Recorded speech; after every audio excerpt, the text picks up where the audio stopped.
نحمدہ ونصلی علی رسولہ الکریم اما بعد۔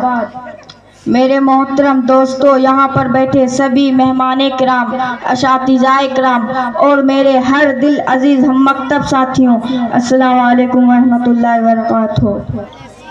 میں اپنے استاذ اکرام کا بہت شکر گزار ہوں کہ انہوں نے مجھ جیسے ادنا طالب علم کو یوم مظہوریہ پر کچھ بولنے کا موقع عنایت فرمایا۔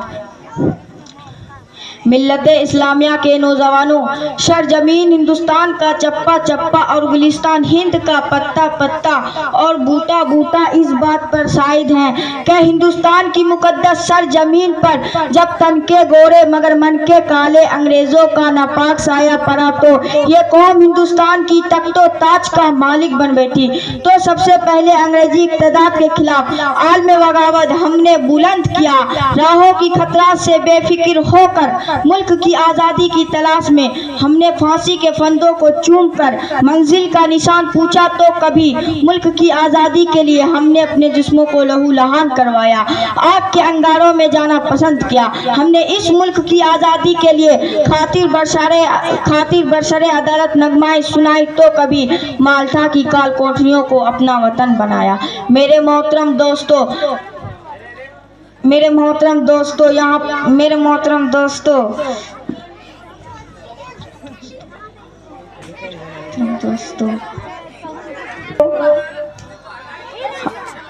اس طرح صدیوں کی غلامیہ کے بدولت ہمارا ملک ہندوستان انگریزوں کی اقتدار سے آزاد ہوا، اور ہم نے بہت سوچ سمجھ کر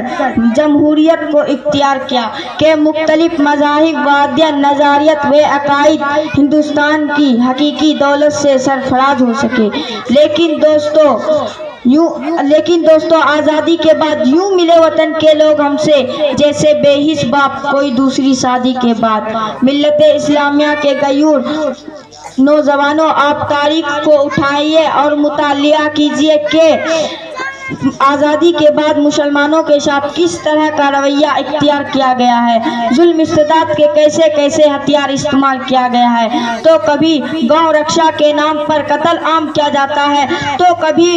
مظفر نگر میں ہماری ماؤں اور بہنوں کی عصمت سے کھلواڑ کیا جاتا ہے، تو کبھی گجرات کے اندر چھوٹے چھوٹے معصوم بچے کو گاجر مولی کی طرح پھینک دیا جاتا ہے، ہماری مساجد کو مسمار کیا جاتا ہے، مکاتب پر شک کی نظر ڈالی جاتی ہے۔ حد تو یہاں ہو چکی ہے صاحب کہ آج شریعت میں مداخلت کی جا رہی ہے، تو کبھی اذان کے خلاف پابندی لگائی جا رہی ہے، تو کبھی 3 طلاق پر آواز اٹھائی جا رہی ہے۔ میرے پیارے دوستو، میں حکومت تک یہ بات پہنچا دینا چاہتا ہوں کہ یاد رکھو اے فرقہ پرستو، اتحاد کے دشمنوں، سیکولرزم کے نام پر اپنی سیاست کی روٹیاں سیکنے والوں، کان کھول کر سنو، جب تک اس دھرتی پر ایک کلمہ والا زندہ رہے گا خدا کی قسم اپنی شریعت پر عمل کرتا رہے گا۔ ہم کل بھی عمل کرتے تھے اور آج بھی کرتے رہیں گے اور قیامت تک عمل کرتے رہیں گے۔ کوئی ماں کا لال پیدا نہیں ہوا جو ہم کو اس شریعت پر عمل کرنے سے روک